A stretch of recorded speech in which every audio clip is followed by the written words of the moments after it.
ఏదో ఒక రకంగా మనం చెప్పేస్తే ప్రజలు నమ్మేస్తారులే, ప్రజలకు ఏం తెలుస్తుందిలే, మనకే ఎక్కువ వాయిస్ ఉంది కదా మీడియాలో అని మీరు ఈ రకంగా తప్పులు చేయటం తగునా?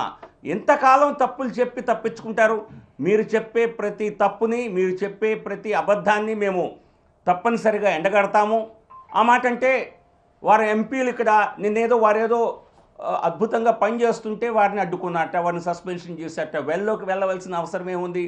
నాకు తెలిసి వీరు ఏఐడిఎంకేని సస్పెండ్ చేశారు కదా, మనం కూడా కొంచెం తమాషా చేసి సస్పెండ్ అయ్యి పెద్ద వీరుల్లాగా బయటకు వద్దాం అన్న వీరి తపన కక్కుర్తి తప్పితే దానిలో వీరు ఎక్కడ చేసిందేమీ లేదు. సో కాబట్టి ఇటువంటి డ్రామా రాజకీయాలు మానుకోవాలి. ఆ మాట్లాడితే మేము కూలీలమా, గుమాస్తాలమా, మేము ఇట్లా పని చేయాలా? ఎవరు ఇక్కడ ప్రతి ఒక్కరూ రాజకీయ క్షేత్రంలో ప్రతి నాయకుడు, ప్రతి మంత్రి ప్రజలకు కూలీలాగానే పనిచేయాలి.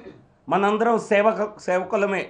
దానికి ఇటువంటి గుమాస్తాల్ని, కూలీలని తప్పు చేసి చూపించటం అది మీకేదన్నా తగునేమో, కానీ ఏ వృత్తిని, ఏ హోదాని తక్కువ చేసి మాట్లాడటం సరికాదు. వార్తావాణి న్యూస్ ఛానల్ ఎప్పటికప్పుడు రాజకీయ, సినీ విశేషాలు, స్పోర్ట్స్ మరియు సాంకేతిక పరమైన మరెన్నో విషయాలను మన ముందుకు తెస్తుంది. మరింత సమాచారం కొరకు వార్తావాణి న్యూస్ ఛానల్ ని సబ్స్క్రైబ్ చేయండి.